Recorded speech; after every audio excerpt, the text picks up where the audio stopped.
Welcome to this edition of Peak Performers Podcast with your host, Thor Conklin. Thor will be sharing the necessary tools, strategies, and psychology you'll need to become a peak performer in any area of your life or business.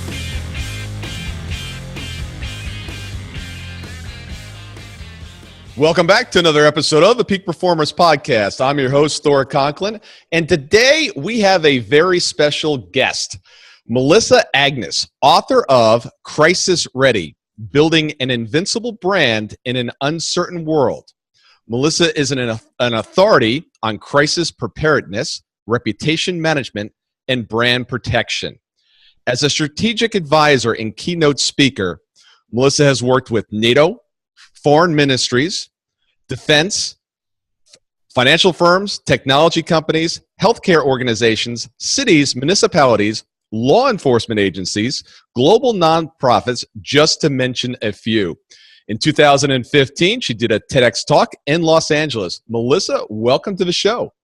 Hey, Thor. Thanks for having me. This is going to be a lot of fun because for some people that are listening may not know, my degree actually from college is risk management and insurance. So my brain absolutely thinks in the ways I'm sure that you've been trained in as well as, okay, everything's going great, but what could happen? And if that did happen, what is it going to cost us? What's going to happen?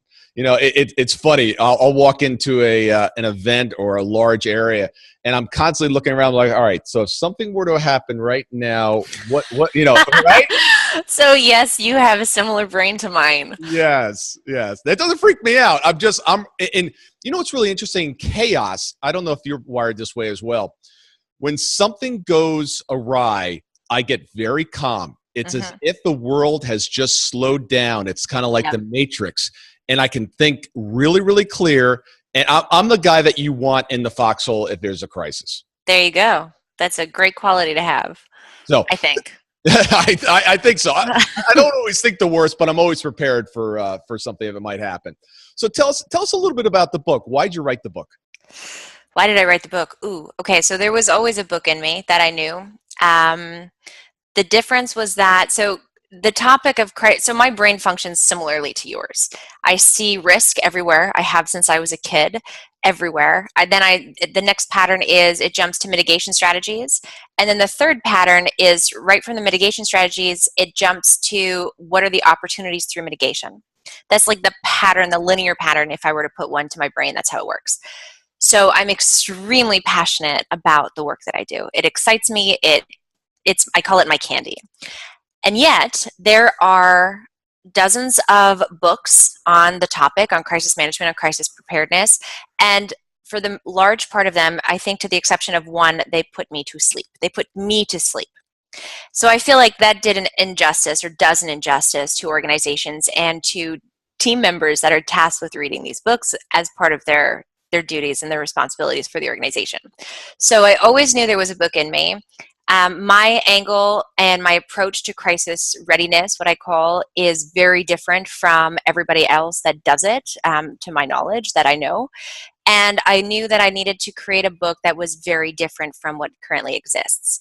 So everything from the way that it's written to the flow of the stories and everything, that there's games and quizzes and, different things in there for that, for the fun of learning, and integrating it, adopting it. But then also the fact that it's a 2-color print and it's, everything went into the design, the aesthetic appeal of the book, the texture. I was the crazy author that flew down to DC twice to see my publisher with stacks of books and said, touch this paper, feel this, look at how the ink sits here, look at these margins, look at this font. I did that twice. Fortunately for me, I partnered with the right publisher, and we created this beautiful, I keep looking at it, it's sitting there right next to me, but this beautiful, what I believe this beautiful book as a result. So. Now, what do you think most organizations miss when it comes to crisis management? Lack of preparedness. That would be the biggest miss, simply because that doesn't give them the best strategic advantage. One, in mitigating in the first place, and then two, in the strategies and the opportunities through the mitigation and through the preparedness for what you can't mitigate. Do you think most people's mind just doesn't go to what could go wrong, and they're more optimistic? It's interesting because I have two stories that I've talked about here before. One is I worked in New York. I worked for an insurance brokerage firm. All right, and we helped clients mitigate, avoid, transfer risk. Right, that was our job. And we had a 500-year flood in Lower Manhattan back in '94, I think it was. Took out our building. It was on Water Street, right? Water Street, flood, and that Monday, when everybody else was standing in the lobby, the building was shut down. I immediately went around the back, put on a hard hat, grabbed a pad of paper, and walked in like I belonged. Got our files. I had already set up a alternate site at a local hotel. I had rented out the entire floor, and we were back in business in a matter of hours. The president of our firm, was standing there with his thumb up. Not with zero plan. And it was shocking to me that we're in the business and we see disaster all the time, and yet we didn't have a disaster recovery plan. Yeah, so that's a business continuity plan or program, and that's essential. And that falls under the umbrella of crisis preparedness or crisis readiness, because natural disaster or floodings, events like that are one high-risk scenario for which you need business continuity plans for. I don't know why I just said that, but under the umbrella of. And what you're talking about is a lot of time is brand protection. What happens after something happens, and how do you protect your brand in the wake of potentially a big or nasty PR? So, and again, PR is a slice. So, okay. Well, broaden it. Yeah, no, absolutely. So, brand protection is not just. So, what I say is crisis readiness. So, crisis readiness is a term that, it's two words that already existed. It's a term that existed, but one that I redefined. Crisis readiness for me, it's not crisis preparedness. It's not crisis management. It is a cultural component. So it's your entire team understands what risk looks like and how to detect it in real time, how to assess its material impact on the organization. So is it an issue versus is it a crisis in real time? And then how to respond in a way that doesn't just manage it and put it to bed, but actually helps to foster increased trust and credibility in the organization. So that's being crisis ready. That is Machete, who just came in and laid down. I saw your eyes go. So in answering your question, so it's not just in managing, brand protection after the fact, but it's how do you understand and meet expectations of the people who matter most to your business, your key stakeholders, in the event of something negative occurring. And it doesn't have to be a catastrophic crisis where business continuity programs need to kick into play, for example, but it can be regular everyday issue management. Is your organization, is leadership leading in a way that empowers people to see any type of negative event through the right lens that inspires and encourages the right actions so that you're increasing trust and credibility in the brand any single time that something negative happens? So let's bring this down to an example without using a particular client. Give us an example or a story of where you go into an organization, where you start, how do you identify this, and then how do you train the people to find this and develop that lens? So there's a process, and I call it the crisis ready model, and it's the foundation of the book. It's the exact precise framework that I use with organizations when I go in. So the first is to do an audit of the culture and mindset of the organization. So where does the organization currently sit on that spectrum of crisis readiness in multiple different degrees? The second is an educational component. So every single member, because crisis readiness is cultural, that means it needs to permeate from the top down, right back up from bottom up. So therefore, every single member of leadership and management need to have a common denominator of education and expectation as to what is inevitable today when things go wrong. So what makes things go viral against the organization, or what will stakeholders expect, or the fact that, it's two-way communication these days. You can't just go in and give a statement, walk away, and, expect for that statement to do something. You need to be there to be in dialogue and continuous, consistent consistent dialogue with stakeholders, all of these different things. So it's an educational component. And then it goes to, and this really goes to your question, the next one is collecting the data. So when I work with an organization, I work with large organizations. That's what they all have in common. And I will conduct, on average, about 36 interviews for an hour long each interview. And that is to help me really, truly understand every single component about the business, how it functions, what day-to-day is, what's the atmosphere and the relationships between departments, within departments, what's expectations for relationships with stakeholders. For example, I have a client that's a rodeo. It's Houston Rodeo. And when in doing this deep dive with them, we realized that the Houston Rodeo is a 21-day event every single year. And during those 21 days, they have on average about 2.6 million people on their grounds. The high-risk scenarios there are not things like cybersecurity, it's things like terrorism, right? So it's really, really critical risk. And so how can the team communicate with each other in the event of an issue or a crisis? It's not via email, because during those 21 days, they're on the grounds. And then in doing these deep dives, these interviews, I realized that the culture of the organization is to text message. They text message each other every single day, all day long, especially when they're on the grounds and during that time frame, which is wonderful because when you text message, it pings, right? So you get this notification, this vibration that you're already in tune to, which is perfect for emergency management. So it's in understanding, it's really in gathering all of those pieces that then you can build out, which is the fourth stage of the program. The model is the program. And I never call it a crisis management plan because plans are siloed and linear, whereas a program is cultural. So program goes to governance. It goes to having the right processes and protocols that are similar to the rodeo, that are really intrinsic within the culture of the organization. So that means that they are practical and applicable. They're not just pretty in theory or pretty on paper, which I see far too often. Anyway, so we build out the program. And then the fifth part of the model is to implement. And implementing is where that team building is where it really becomes intrinsic and a part of the culture. And that's through crisis simulations. So you actually conduct exercises that feel very, very real in terms of crisis, and yet they're controlled and contained, and enables you to actually get up and test the program and hone skills. And then see what works and what needs to be modified or adjust it. Precisely. And who generally is responsible? I know it's, as you keep alluding to, it's cultural. But is there one officer or there's one group within the organization that generally is responsible for this program? It depends on the organization. It really depends on the organization. So oftentimes it'll be a member of the communications department or the director of comms that will be responsible for at least for the communications part of it. Director of ops will be responsible for the other side of it, which is management, the actual actions to be taken. And then I have clients who have hired people specifically for managing and continuing to integrate and evolve the program as it goes.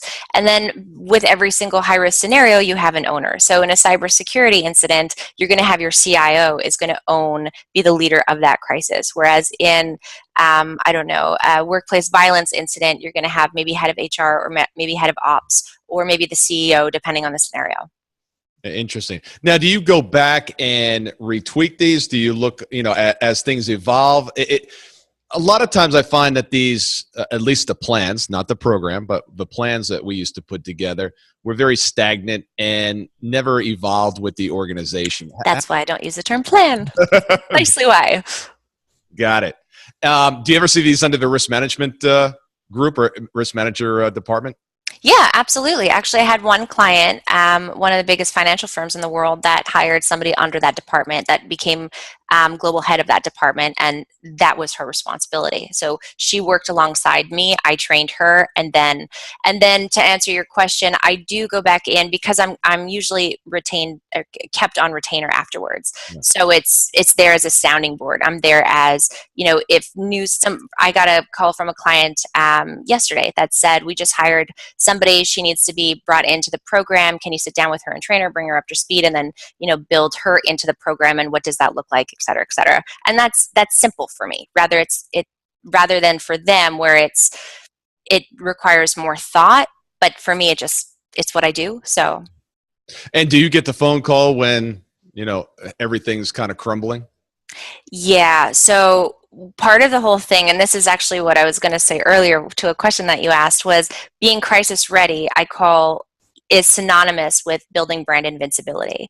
Because when your team is in a position to instinctively identify, assess, and respond in a way that fosters stakeholder trust and credibility in the brand, then you can weather any storm in a way that actually augments brand equity. So and that came out of people asking me, what do your clients do when they're in crisis? And I knock on wood every time I say this, but I would say that my clients don't have crises because they're crisis ready. So yes, I'm there, but my clients are smart and they bring me into the strategic, the business strat side of things. So if there's a new product being launched, or if there's a new acquisition being acquired, or whatever the case may be, I will sit at the table with them. And similar to you, my brain sees risk. So I get in on the forefront and I'm able to help them strategize in a way that mitigates the preventable risk and then plans for whatever is not preventable. Was it American Airlines or United that had the Qatar incident? United Airlines. Are they a client of yours? They are not. Okay. They should be at this point. You'd think. They really messed that one up. Yes, they did. And a few others post. Yeah, absolutely. I do a lot of work with the Tony Robbins organization. And of course, that's been a disaster over the last couple of months. It's amazing. Even at the top of the organization, a lot of time it's the chairman or the CEO that's causing the issues as they go. Yeah. And Tony Robbins' incident is an interesting one. And there was an issue. It wasn't a crisis, and it was a missed opportunity. And so many ways. Unfortunately. Yeah. I think as a result of an issue or something coming up, there is tremendous opportunities for all kinds of organizations. It's your response. Yep. You can actually use a lot of these situations to really further, I think, your brand and your connection with your clients. Absolutely. Because, brands are run by people. They're run by humans, and humans make mistakes. And business is about people. So crisis management is about people. And if you see it through the lens of how can you take any negative event, whether it's self-induced or you're the victim within it, how can you take actions and communications? You need both simultaneously and very effectively. How can you do both of those things to actually connect you closer with those who matter most to your business? And that's at the very fundamental point. That's the lens that enables crisis readiness, and then the magic that comes with that. Yeah, most people, I think, are willing to forgive if you just step up and say, I made a mistake, or we made a mistake, and we're sorry. Most people are willing to forgive. Yep. We live in this world where we love drama. Our society loves drama with reality television, and we love drama. But more than drama, we love a happy ending. And we want the brands that we believe in to win. We want that. But we want it because we want it for the right reasons. We want to know, one of my crisis ready rules is people above process and bottom line always. And, you talked about United. Unfortunately, United has a culture where it's process and bottom line above people always. And as a result, they're constantly in the news messing up. Yeah. It was interesting. I just ordered some flowers for my daughter. It was her birthday.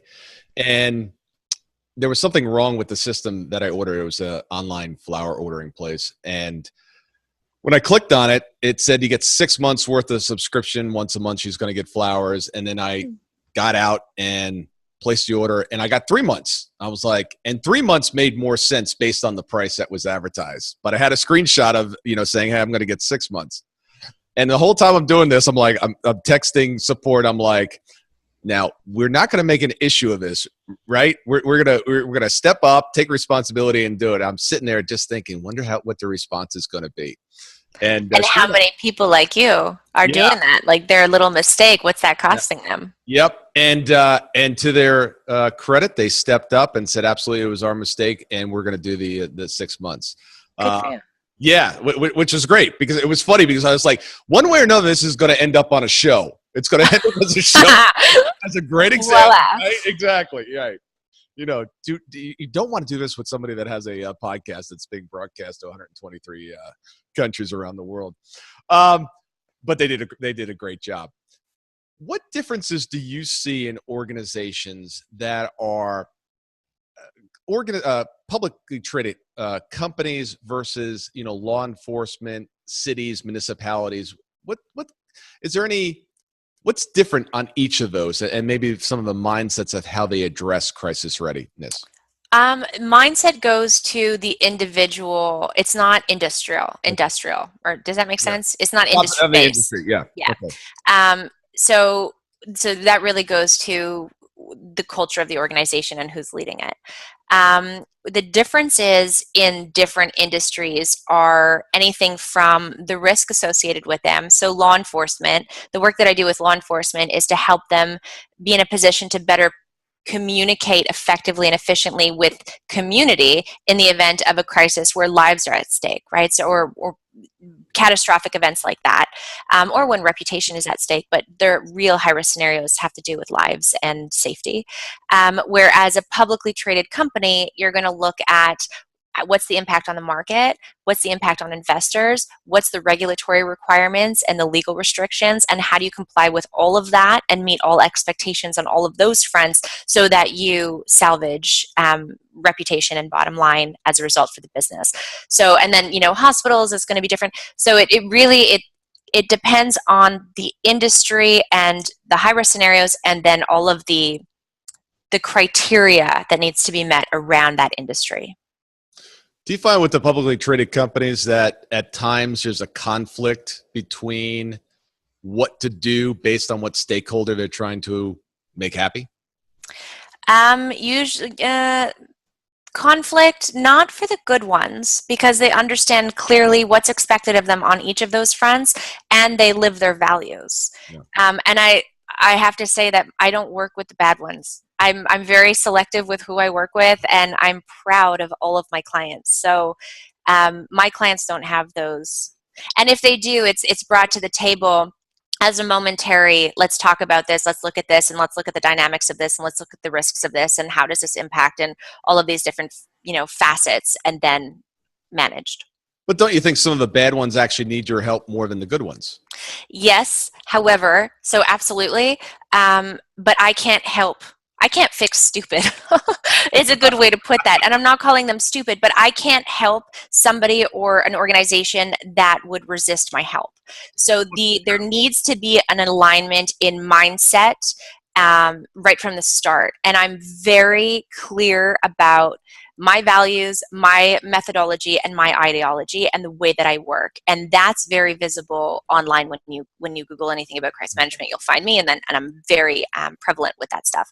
So there needs to be an alignment. Otherwise, it's a waste of my time, because it's a waste of energy. And I would rather do wonderful work with organizations who deserve it, rather than spend and waste time trying to get organizations who don't deserve it because they're hindering themselves, to convince them to come to go a different way, if that makes any sense. It does. I'm thinking of a scenario where the CEO has just been ousted because of whatever crisis they find themselves in the middle of that was self-induced. They've got a new CEO that says, look, my organization is an absolute mess. We're not on the same page. I need your help. I need to get some of these strategies. Yes. I'm broken and I need some help here. We're broken, and here's my vision, and we want to fix it, and how can we do that? Absolutely. See, that's the right type of organization. Okay. Even though you've got one person in your organization that's living the new value and everyone else isn't, you figure a way to get it filtered down into the organization. And that's progressive, right? Culture is is a summation of actions and mindset over time. So it's what can you do every day? What's the objective? What's the end goal? What can you do every day to take one step in the right direction on every single level towards that objective? So tell me some of the issues that you see out there that are pretty commonplace that the listeners can walk away with, even if they're not running a publicly traded organization. They can take back to their small business and say, okay, here's some things that we can do to be better crisis ready. The first thing that applies directly to listeners is to understand and to define the difference between an issue and a crisis for your organization. Because a crisis for one organization does not necessarily translate or mean a crisis for another organization. Would you like me to give the definition to make that real? Okay. Okay. So a crisis is a negative event or situation that stops business as usual to some extent. It stops business as usual because it requires immediate escalation straight to the top to leadership. It needs leadership's eyes, attention, directives, guidance, decision making. Why? Because it threatens long-term, we need to underscore that term, long-term material impact on one or all of the following 5 things. People, so stakeholders, environment, business operations, the organization's reputation, and or the organization's bottom line. So keywords, crisis is a negative event or situation that stops business as usual to some extent because it requires escalation to leadership. So it is pulling leadership out of those meetings and it needs their immediate attention because it threatens long-term material impact on people, environment, business operations, reputation, and or bottom line. Got it. An issue, on the other hand, is also a negative event or situation, but it doesn't stop business as usual. So I see issue management as business as usual on hyperdrive. It's on steroids. It's your business functions, but it's requiring, all of your attention, but it does not require escalation to leadership because it does not threaten long-term material impact on any one of those 5 things. And we can make that real with an example if you'd like. Yes, I would. Okay, so do you remember what happened at the Oscars in 2017, the Academy Awards? No. The coveted last award, which is Best Picture. Oh, yes, I do remember now. Okay, so the announcers show up, they open the envelope, and La La Land wins Best Picture. Everybody from La La Land comes up onto stage. There are 3 acceptance speeches in when finally it's announced that, oops, La La Land didn't win. In fact, Moonlight won. Then this whole embarrassing confusion happened, and nobody really knew what to do. Everybody was embarrassed. Even Moonlight was embarrassed. They didn't know if it was a joke or what was going on. Instantaneously, the incident went viral. And for days, the buzz was the crisis that happened at the Oscars. Now, let me ask you, in context with the definition that I just gave you, was this a crisis or an issue for the Oscars, for the Academy Awards? Even though I only have an insurance degree, I will say, based on the education I got just a few moments ago, this is not a crisis, it's just an issue. It's just an issue because it did not stop business as usual, right? It was business as usual on hyperdrive. It didn't threaten long-term material impact on the Oscars' reputation. A crisis for the Oscars would be something like a terrorist threat. Yeah. That would be a crisis. If we want to, put it into context, that would be a crisis for the Oscars. Now, on the flip side, same event, same moment in time, PwC, PricewaterhouseCoopers, is the accounting firm that has had a 74, probably 75-year now, relationship with the Oscars where they have the honor and the task of tallying up the ballots and creating those envelopes and handing those envelopes off to the announcers as they walk onto stage. The mistake was a human error as a result of handing off the wrong envelope. Issue or crisis for PwC? Issue. Issue. Why? It does not have a long-term effect on the people, the bottom line. I didn't write down the other notes. That's okay. Reputation, operations, environment. Thank you. Okay, so let's go through this linear process. Can you imagine leadership of PwC sitting at home during the Oscars, watching it with their family, sipping on, a glass of wine or a beer, eating their popcorn, and all of a sudden this happens? Do you think that they just continued on with the night as usual? No. Why? Because they had something to address. They had something to address. So leadership stopped business as usual, right? So think of in their offices the next day, they needed to make sure that they would salvage their relationship with the Oscars, that they did not, because they made the Oscars look foolish, right? It wasn't a crisis for the Oscars, but they made this gaffe that made them look foolish. It was embarrassing. And then the other thing is that this is an accounting firm. This is a global accounting firm. So they needed to mitigate the risk of this sentiment attached to their brand being, if you can't hand off an envelope, how can we trust you with our money? Right. So potential long-term impact on reputation. Right. So now I will say that PwC is crisis ready, which is wonderful because they offer crisis management services. So great for them. And as a result, they de-escalated it very quickly down to issue level and then to, as an opportunity. Right. But they were in crisis mode. So we have the same scenario, apples to apples, was a crisis for one organization and a viral issue for another. And virality is not an indicating factor of crisis. And that's a very important thing to note too, because today it can be very overwhelming that an issue goes viral and you overreact because you think it's a crisis. So it's so important. So you asked, this started with you asking what can professionals do, right? No matter the size of your organization, you can be a solopreneur or you can be a global firm that has 10,000 employees worldwide. There are a set of high risk, most likely high impact issues and crises that you are most prone and vulnerable to. It is essential in order to be crisis ready that you define what a crisis is for your organization versus an issue, and that you understand that you're aware of what the scenarios are that you are the most vulnerable to and that have the potential for having the most high impact.